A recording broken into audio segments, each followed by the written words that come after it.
Hai Sobat Milenial, masih sama aku VJ dan pastinya kita masih ngobrol sama Seruni gitu ya. Seorang anak muda yang sangat menginspiratif untuk kita semua pastinya. Nah, tadi kita ngebahas soal bagaimana perjalanan karirnya seorang Indah Seruni di dalam dunia peraktoran gitu ya. Nah, ini mungkin Sobat Milenial penasaran nih Seruni. Kalau boleh tahu, honor pertama kali yang mungkin kamu terima itu sebenarnya berapa sih seorang aktor itu? Iya, kalau aku sendiri karena sebenarnya aku juga masih aktor yang kecil ya kak ya, belum begitu dikenal, hanya mainnya di mungkin lingkup-lingkupnya juga belum terlalu besar. Jadi untuk honor aku awal itu pertama kali aku syuting yang benar syuting itu menjadi supporting talent, aku dapat 500.000. 500.000 tuh sebenarnya udah besar menurut aku, karena setelah aku syuting pertama kali aku juga di SCTV ada series dan itu aku dapatnya hanya 200.000 gitu. Jadi kalau udah pertama masih cukup besar, tapi honor berikutnya karena kita up and down ya, nggak ngejar mana yang bisa kita masukin, tuh pernah dapat 200.000. Kalau boleh cerita, ada honor yang paling kecil nggak dibayar atau nggak sama sekali gitu? Sukarela? Sukarela pernah banget, karena mungkin kita tuh jatuhnya kolaps juga, tapi ini di luar jadi aktor. Ada beberapa mungkin teman-teman itu talent juga tuh aku pernah dibayar dengan makasih sering sekali. Kita sendiri tuker kayak tuker jasa aja, kamu mungkin butuh video, aku juga butuh portfolio jasa talent juga, jadi mungkin terima kasih, itu udah cukup untuk awal-awal karir seorang aktor. Tapi ini gak sih, maksudnya kalau kita bisa kesampingkan gitu ya, karena mungkin Seruni ini sangat menyukai di dunia peraktingan ini, jadi ngerasa kayak menjalani ini sebuah hobi kah? Atau ngerasa ada, cuma segini doang, ada ngerasa gitunya nggak? Dari awal mungkin karena aku udah suka, awal itu memang aku prinsipnya gini, mau dibayar berapapun aku ambil, yang penting aku dapat pengalaman. Awal-awal kayak gitu, hobi. Jadinya ketika ada job yang memungkinkan aku di sana, aku ambil, terima. Tapi mungkin makin kesini makin realistis ya, karena aku di dunia ini ya, akhirnya aku juga melihat ke sana dalam artian ya, itu bayaran ya kita bisa bicarakan sepantasnya aja gitu. Jadi mungkin lebih cukup selektif sih kak sekarang gitu ya, meskipun ya nggak bakal nolak job, cuman ya untuk tarif atau bayaran tuh mungkin ya pasti ada dibicarain kalau untuk sekarang. Karena kan awal-awal kan masih ngerasa wah suka-suka nih, tapi lama-kelamaan juga kita perlu ada sesuatu hal yang memang harus diperhitungkan gitu ya. Oke. Tapi itu honor pertama kali kamu gitu ya terjun ke dalam dunia aktor gitu, yang luar biasa banget gitu ya. Pertama kali dapat honor 500.000 gitu ya. Sekadar seorang mahasiswa tuh itu waduh gede banget gitu. Tapi itu dipakai apa nggak? Dipakai apa sih gitu?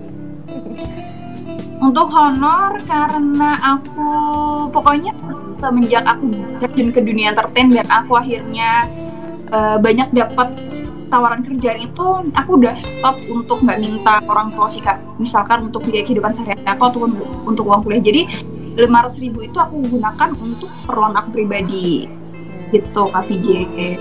Berarti kayak pendapatan menjadi seorang aktor tuh ya untuk ini pribadi yang alhamdulillah itu sangat membantu untuk keseharian kita gitu ya. Oke, luar biasa. Nih Seruni, apa sih motivasi terbesar kamu untuk terjun ke dalam dunia entertainment? Selain mungkin tadi berdakwah gitu. Motivasi terbesar aku apa ya, kayak sebenarnya aku sendiri tuh masih kayak sometimes tuh yakin gak yakin gitu, karena mungkin ya banyak hal yang membuat aku kadang tuh up and down gitu. Tapi di sisi lain motivasi aku ya untuk terjun ke dunia entertain ini karena alhamdulillah akhirnya orang tua itu support banget, terutama ibu aku tuh support banget ya. Dia tuh pingin melihat anaknya benar-benar tampil di layar kaca, di TV maupun bener-bener main film di bioskop. Jadi mungkin itu ada goals aku yang mana oke, udah dapat restu dari orang tua, mungkin cita-citanya orang tua tuh pengen lihat anaknya jadi TV nih. Itu sih yang mungkin akhirnya oke, yuk bisa tuh gimana caranya biar kita bisa sampai ke tahap itu, karena dukungan orang tua juga ke cita-cita orang tua, dan aku sendiri juga menyukai, seneng Jadi akhirnya mungkin motivasi terbesar adalah karena orang tua.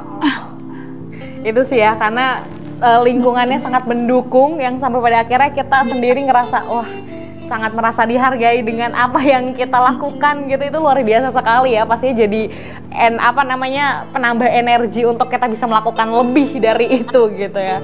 Nah oke, Seruni, ini mungkin banyak banget gitu ya film yang kamu mainin, film, series dan lain sebagainya. Nah mungkin dari yang kata film mungkin yang agak layar lebar tuh Sister Lila gitu ya, yang dimainkan bersama Okky Stiana Dewi, Ria Ricis dan lain sebagainya. Nah itu kan film layar lebar gitu ya. Wah ini luar biasa sekali. Gimana, apa tuh tantangannya ketika disandingkan bersama aktor-aktor ternama di Indonesia?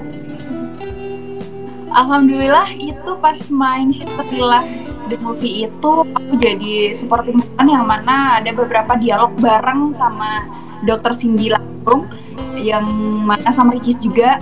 Dan itu pertama kali banget aku syuting besar, ibaratnya dengan kru besar dan segala macam alat, dan bener-bener settingannya udah film profesional lah ya, karena biasanya kan cuma main film seri-seri kita. Nah di situ tantangan terbesar adalah kita bisa beradaptasi dengan orang-orangnya, dengan krunya, dengan direkturnya, dan dengan talent yang udah di atas kita. Jadi mau nggak mau kita terpacu untuk bisa ngikutin mereka, karena mungkin gak gampang juga ya. Namanya aku pribadi mainnya juga belum kemana-mana, tiba-tiba langsung kan dengan. Jadi itu tuh butuh effort untuk wah gimana nih caranya biar gue nggak malu-maluin banget ketika ada acting sama mereka. Minimal seimbang lah gitu, nyimbangin mereka. Jadi yang paling berkat itu juga adaptasi ke krunya juga, dan juga bisa menyeimbangkan artis di atas kita itu sih Kak. Itu sih ya. Yang apalagi maksudnya itu ya tadi kamu bilang gitu, aktor-aktor ternama. Aduh gimana. Tapi itu kalau boleh tahu apa sih peran yang kamu mainin saat itu?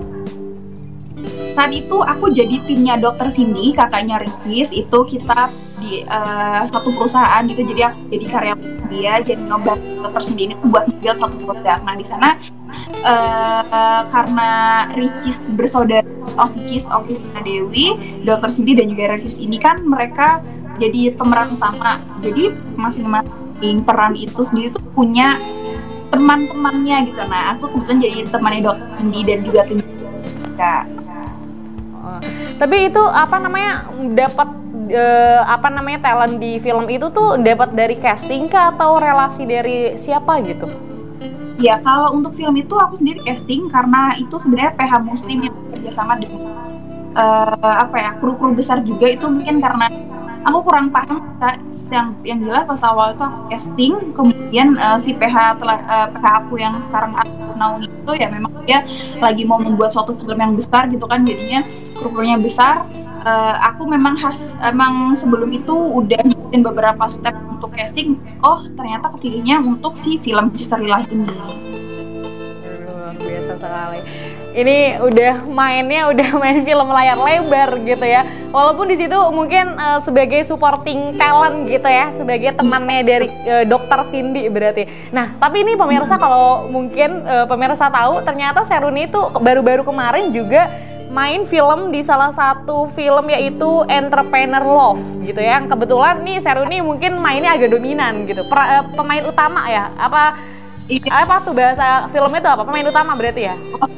Ya, pemeran utama gitu nih. Ini mungkin sangat menarik, dan mungkin kalau misalkan pemirsa sering mengikuti sosial medianya Seruni gitu, kemarin sempat gala premier juga gitu ya di bioskop, dan sekarang mungkin udah bisa ditonton gitu ya filmnya ya. Waduh luar biasa sekali.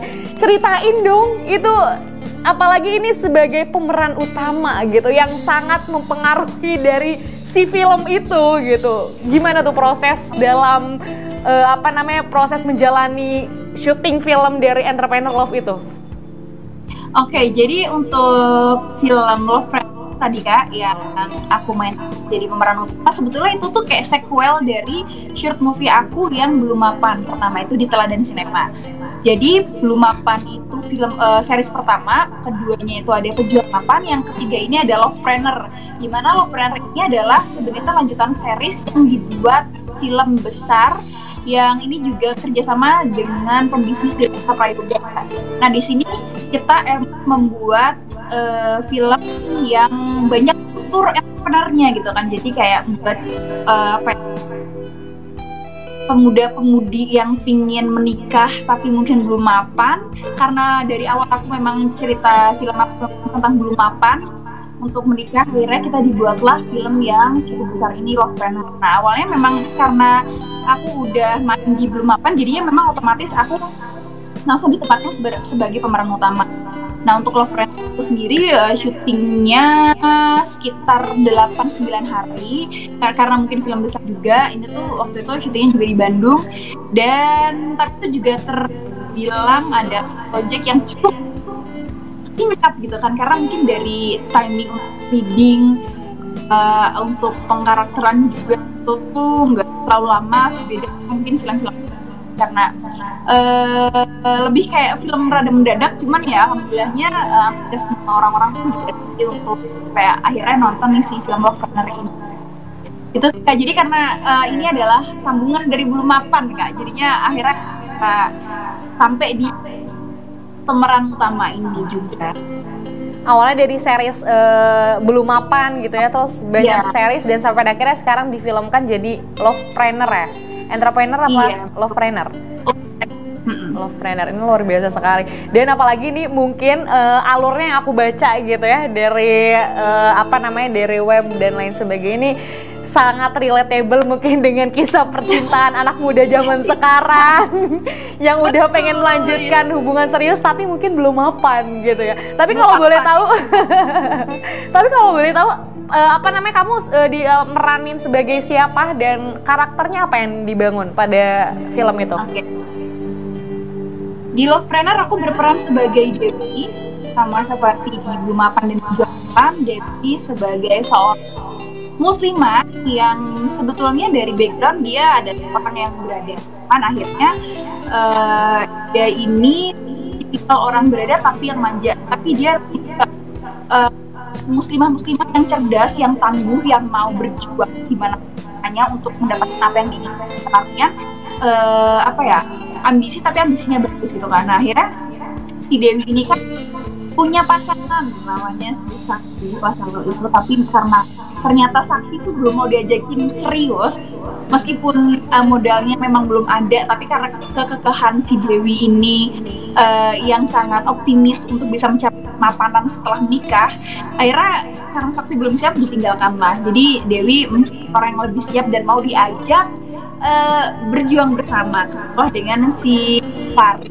yang mana menjadi suami aku di Lovepreneur. Itulah Dewi berperan sebagai tokoh muslimah yang fokus pada dunia entrepreneur, berjuang bareng untuk membangun bisnis, kemudian mereka bisa mencapai tahap mapan sebagai couple entrepreneur sukses. Sesuai dengan motonya ya, karena cinta dan kemapanan harus diperjuangkan. Luar biasa sekali. Tapi ini kamu ngerasa sendiri ya alur cerita, oke mungkin gak boleh di spoiler ya secara keseluruhan dari cerita ini, tapi mungkin secara gambaran umum besarnya gitu ya. Nah ini karakter yang dibangun dari siapa? Dewi ya, namanya siapa? Iya, Dewi. Iya. Si Dewi itu kamu ngerasa kesulitan gak sih sebagai seorang muslimah? Maksudnya gimana cara kamu membangun karakter itu gitu? Apalagi kan mungkin banyak sekali tuh adegan-adegan yang sampai pada akhirnya ngebuat terkuras emosi dengan segala perjuangannya gitu.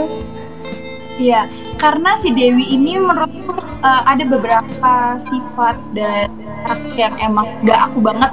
Jadinya dan ada karena si karakter Dewi ini tuh daripada satu tokoh juga yang kemudian tokoh itu tuh ada di sekitar aku Kak. Makanya aku banyak cari tahu, banyak sharing tokohnya langsung gimana caranya aku bisa nih sampai tahap memerankan si karakter Dewi ini. Jadi aku banyak sharing gimana sih Dewi sebenarnya kan tokoh muslimah tapi tuh yang tangguh, tapi dia ketika sama suami itu tetap mengedepankan adab gitu kan. Kalau pas marah pun, pas kayak ada adegan marah ya marahnya ya marah yang mungkin nggak keluar dari konteks apa ya, mungkin yang perasaan itu nggak, makanya kayak aku menyesuaikan gimana caranya menjadi muslimah yang bisa dikatakan tegas juga, tapi bisa ngikutin apa ya, sebagai seorang istri kemudian tetap lemah lembut. Jadi kayak bisa dikatakan dinamika